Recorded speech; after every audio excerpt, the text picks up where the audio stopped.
Underwear മാത്രം ധരിച്ചുകൊണ്ട് ലോക്കപ്പിൽ നിന്ന് ആകാശും ജഗദീഷും മുഖാമുഖം നോക്കി. കുറേ കാലമായി മനസ്സിൽ കൊണ്ടു നടന്ന ഒരാഗ്രഹമായിരുന്നു ലോക്കപ്പിലൊന്ന് കിടക്കണമെന്ന്. ഇന്ന് ഏതായാലും അതിനുള്ള ഭാഗ്യമുണ്ടായി, ആകാശ് പറഞ്ഞു. എനിക്കും അതെ. ശരിക്കും പറഞ്ഞാൽ സ്ഥിരം ലോക്കപ്പിൽ കിടക്കുന്നവരെ സമ്മതിച്ചു കൊടുക്കണം. ആഹാ, എന്തൊരു ഉത്സാഹം! 1 വർഷം ഇവിടെ കഴിയുന്നതും എനിക്കിഷ്ടമാണ്. എന്നാൽ നീ ഇവിടെ കിടന്നോ, ഞാനങ്ങ് പോവുകയാ. SIയുടെ ഓഫീസ് റൂമിൻ്റെ ഹാഫ് ഡോർ കരഞ്ഞു. ഇരുവരും അവിടേക്ക് നോക്കി. അയാൾ ലോക്കപ്പിന് നേരെ വരികയാണ്.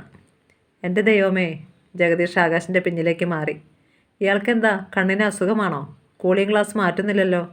അവരെ നോക്കി വല്ലാത്ത ഭാവത്തിൽ ഒന്ന് ചിരിച്ചിട്ട് SI ലോക്കപ്പ് തുറന്നു. പിന്നെ അകത്ത് കയറിയിട്ട് പുറം കാൽ കൊണ്ട് തട്ടി വാതിലടച്ചു. സാറന്മാരാണോ ഈ നഗരത്തിലെ റൗഡികൾ? അതാരാണ്ട് വെറുതെ പറഞ്ഞതാ സാറേ, ജഗദീഷ് പെട്ടെന്ന് പറഞ്ഞു. ഞങ്ങളോട് അസൂയുള്ള ആരെങ്കിലും? നിങ്ങൾക്ക് ഒരുപാട് അസൂയക്കാരുണ്ടോ? ഉവ്വ് സാർ. അതെന്തിനാ അവർ അസൂയപ്പെടുന്നത്? ഞങ്ങൾ മറ്റുള്ളവരേക്കാൾ കുറേ കൂടി സ്മാർട്ടായതുകൊണ്ടും ചെത്തി നടക്കുന്നത് കാണുന്നതുകൊണ്ടുമൊക്കെ. നിങ്ങൾക്ക് മുനിസിപ്പാലിറ്റിയിൽ ജോലിയാണോ? അല്ല സാർ. പിന്നെ എന്തിനാ നടന്നു ചെത്തുന്നത്? സാറിൻ്റെ തമാശ. വാ റാസ്കൽ, സ്റ്റേഷനിൽ വന്നു കൊഞ്ചിക്കുഴയുന്നോ? ഇൻസ്പെക്ടർ ജഗദീഷിൻ്റെ പിടലിക്ക് പിടിച്ച് തന്നിലേക്ക് അടുപ്പിച്ചു. എന്നെ കൊല്ലുന്നേ! അവൻ്റെ നിലവിളി പുറത്തെ റോഡിലൂടെ പോകുന്നവർക്ക് പോലും കേൾക്കാമായിരുന്നു. ഇൻസ്പെക്ടർ പെട്ടെന്ന് പിടിവിട്ടു. എന്തിനാടാ അലറിയത്? സാറ് എന്നെ കൊല്ലുമെന്ന് അറിയാമായിരുന്നു കൊണ്ടാ. വേല ഇറക്കല്ലേ. മരിച്ചുപോയ എൻ്റെ അച്ഛനും അമ്മയ്ക്കും ഞാൻ മാത്രമേ ഉള്ളൂ സാർ. അത് ശരി. സാറ് എന്നെ തല്ലിയാൽ അങ്ങ് കൊന്നേക്കണം, അല്ലെങ്കിൽ അണ്ടർവെയറിൻ്റെ വള്ളിയിൽ ഈ ലോക്കപ്പിൽ ഞാൻ തൂങ്ങി മരിക്കും സാർ. ആഹാ. SI ആകാശിൻ്റെ നേരെ തിരിഞ്ഞു. നിനക്കെന്തെങ്കിലും പറയാനുണ്ടോ? ഇല്ല. എങ്കിൽ ഞാൻ ഇടി തുടങ്ങാൻ പോവുകയാണ്. സാറ് എത്ര അടിക്കുന്നുവെന്ന് ഞാൻ എണ്ണിക്കൊള്ളാം. അതെന്തിന്? ഇവിടെ നിന്നും പുറത്തു പോകുന്നത് ജീവനോടെയാണെങ്കിൽ അതിൻ്റെ ഇരട്ടി ഞാൻ സാറിന് സമ്മാനമായി തരും. തീർച്ചയാണോ? അവൻ തലയനക്കി. നീ എന്നെ അടിക്കുമോ? അടിക്കും. ഉറപ്പാണോ? അതെ. SI പെട്ടെന്ന് തൻ്റെ കൂളിംഗ് ഗ്ലാസ് എടുത്തു മാറ്റി. ആകാശിൻ്റെയും ജഗദീഷിൻ്റെയും നെറ്റി ചുളിഞ്ഞു. സാം, അറിയാതെ അവർ മന്ത്രിച്ചു. അതേടാ. എടാ പന്ന കഴിവേറി. ആകാശ് മുന്നോട്ട് നീങ്ങി ഇൻസ്പെക്ടറുടെ ഷർട്ടിൽ പിടിച്ചു. അണ്ടർവെയർ ഒഴിച്ച് ബാക്കിയുള്ളതൊക്കെ അഴിച്ചു വയ്ക്കടാ. ലോക്കപ്പിൽ ഇങ്ങനെ നിന്നുകൂടുന്നത് നിനക്കറിയില്ലേ? നീ മേടിക്കും. പിന്നെ നീ ഇനി പുളുത്തും. അത് പറഞ്ഞത് ജഗദീഷാണ്. നിൻ്റെയൊക്കെ ഈ വട്ടുതരം ഇനിയും മാറ്റിയില്ലേ? നീ കൂടുതൽ നല്ല പിള്ള ചമയല്ലേ. ഹോട്ടൽ ത്രിലോകിൽ നിന്ന് നിന്നെയും 2 കുട്ടികളെയും ഒരു മുറിയിൽ നിന്ന് പോലീസുകാർ പൊക്കിയിട്ട് 2 വർഷം തികച്ചായിട്ടില്ല. എടാ ഒന്ന് പതുക്കെ. എന്തോന്ന് പതുക്കെ? കേൾക്കട്ടെ എല്ലാവരും. അന്ന് ഇപ്പോൾ ഞങ്ങൾ നിൽക്കുന്നത് പോലെ നീ ലോക്കപ്പിൽ നിന്നപ്പം ഞങ്ങളെയുള്ളായിരുന്നു കാശ് മുടക്കാനും നിന്നെ ഇറക്കിക്കൊണ്ട് പോരാനും. എന്നിട്ടിപ്പോൾ? ആകാശിൻ്റെ വായി പൊത്തിക്കൊണ്ട് സാം പറഞ്ഞു. സത്യം പറയാമല്ലോ അളിയ, അന്ന് അങ്ങനെ നിന്നപ്പോഴേ ഞാൻ മനസ്സിൽ കുറിച്ചതാ നിന്നെയൊക്കെ ഇങ്ങനെ നിർത്തണമെന്ന്. പോലീസുകാരൊക്കെ വീഴ്ച നിൽക്കുകയായിരുന്നു. അവർ പെട്ടെന്ന് പുറത്തിറങ്ങി. വസ്ത്രങ്ങളൊക്കെ ധരിച്ചു കഴിഞ്ഞപ്പോൾ സാം പോലീസുകാരോട് പറഞ്ഞു. ഇവർ എൻ്റെ ആത്മാർത്ഥ സുഹൃത്തുക്കളാ. കോളേജിൽ 5-6 കൊല്ലം ഞങ്ങൾ ഒന്നിച്ചു കഴിഞ്ഞതാ. ജഗദീഷ് ഗമയോടെ പോലീസുകാരെ നോക്കി. നിങ്ങൾക്ക് എന്തെങ്കിലും പ്രശ്നമുണ്ടെങ്കിൽ എന്നോട് പറഞ്ഞാൽ മതി. പണ്ട് മുതലേ ഇവന് ഒരാളെ മാത്രമേ ഉള്ളൂ പേടി, ഈ എന്നെ മാത്രം. പോലീസുകാരും ചിരിച്ചുപോയി. നേരം ഉച്ച കഴിഞ്ഞിരിക്കുന്നു. പ്രതാപ് വർമ്മ ഒരു പാറ പോലെ സെറ്റിയിൽ ഉറച്ചിരുന്നു. അന്ന് ആകാശ് നിവാസിൽ ആരും തന്നെ ഉച്ചഭക്ഷണം കഴിച്ചില്ല. മേനക എന്തൊക്കെ പറഞ്ഞിട്ടും പ്രതാപ് വർമ്മ അനുസരിക്കാൻ കൂട്ടാക്കുന്നില്ല. എന്തു വന്നാലും ഞാൻ അവരെ പോയി ഇറക്കില്ല. വലിയ ക്യാമനല്ലേ നിൻ്റെ മോൻ, തനിയെ അങ്ങ് പോരും. ഞാൻ ആരെയെങ്കിലും കൂട്ടി പോലീസ് സ്റ്റേഷനിൽ പോകാം. എന്തായാലും അവൻ എൻ്റെ മോനായി പോയില്ലേ.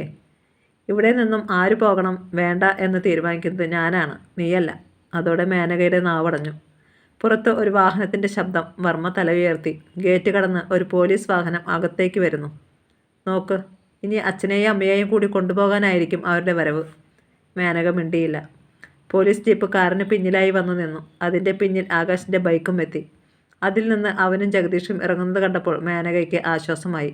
മുന്നിൽ SI സാമും പിന്നിൽ ആകാശും ജഗദീഷും അകത്തേക്ക് വന്നു. പ്രതാപ് വർമ്മ എണീറ്റു. അദ്ദേഹത്തിൻ്റെ നോട്ടത്തെ അഭിമുഖീകരിക്കാനാവാതെ ജഗദീഷ് ആകാശിൻ്റെ പിന്നിലേക്ക് മാറി.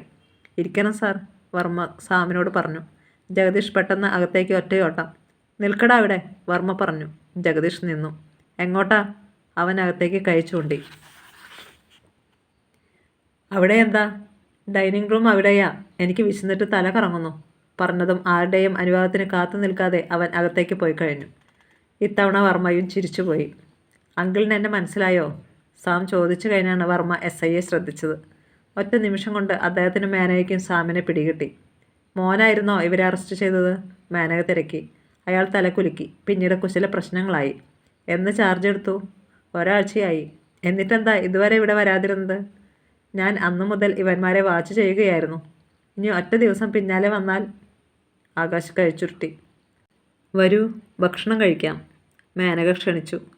ആകാശ് വരാഞ്ഞോണ്ട് ഇവിടെ ആരും ഒന്നും കഴിച്ചില്ല. ഓക്കേ. അവർ ഡൈനിങ് റൂമിലെത്തുമ്പോൾ ജഗദീഷ് ഭക്ഷണം കഴിഞ്ഞ് ഏമ്പക്കം വിട്ടുകൊണ്ട് എണീറ്റ് കഴിഞ്ഞിരുന്നു. എല്ലാവരും ഇരുന്നോ, ഞാൻ വിളമ്പിത്തരാം, ജഗദീഷ് പറഞ്ഞു. ആദ്യം നീ കൈ കഴുകടാ. ഭക്ഷണശേഷം സാം യാത്ര പറഞ്ഞു പോയി. ജഗദീഷ് അവിടെയൊക്കെ ചുറ്റിപ്പറ്റി നിൽക്കുന്നത് കണ്ട് പ്രതാപവർമ്മ തല തിരിച്ചു. ഒന്നുമില്ലെന്ന അർത്ഥത്തിൽ അവൻ കണ്ണടച്ചു കാണിച്ചു. ആകാശ്, വർമ്മ വിളിച്ചു. എന്താ ഡാഡി? കമോൺ. ഇനി ഈ പോക്ക് തുടരാൻ ഞാൻ അനുവദിക്കില്ല. അതൊരു ആജ്ഞയായിരുന്നു. ആർക്കും ഒന്നും പിടികിട്ടിയില്ല. ആകാശും ജഗദീഷും മുഖാമുഖം നോക്കി.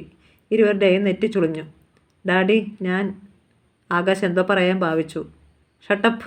വർമ്മ എണീറ്റു. പറഞ്ഞതനുസരിച്ചാൽ മതി. അദ്ദേഹം പുറത്തേക്ക് നടന്നു കഴിഞ്ഞു. ആകാശും അതിനു പിന്നിൽ ജഗദീഷും പുറത്തെത്തി. പ്രതാപവർമ്മ കാറിൽ കയറി. ഡാഡിയോടൊപ്പം ആകാശും പിന്നിൽ തന്നെ ഇരുന്നു. ജഗദീഷ് മുന്നിൽ കയറാൻ നേരം വർമ്മ പറഞ്ഞു, വേണ്ട. ജഗദീഷിൻ്റെ മുഖം വിളറി. ആകാശ് എന്തോ പറയാൻ ഭാവിക്കുമ്പോഴേക്കും കാർ നീങ്ങിക്കഴിഞ്ഞിരുന്നു. ജഗദീഷ് ചുളിഞ്ഞ നെറ്റിയോടെ കാർ അകന്നു പോകുന്നത് നോക്കി നിന്നു.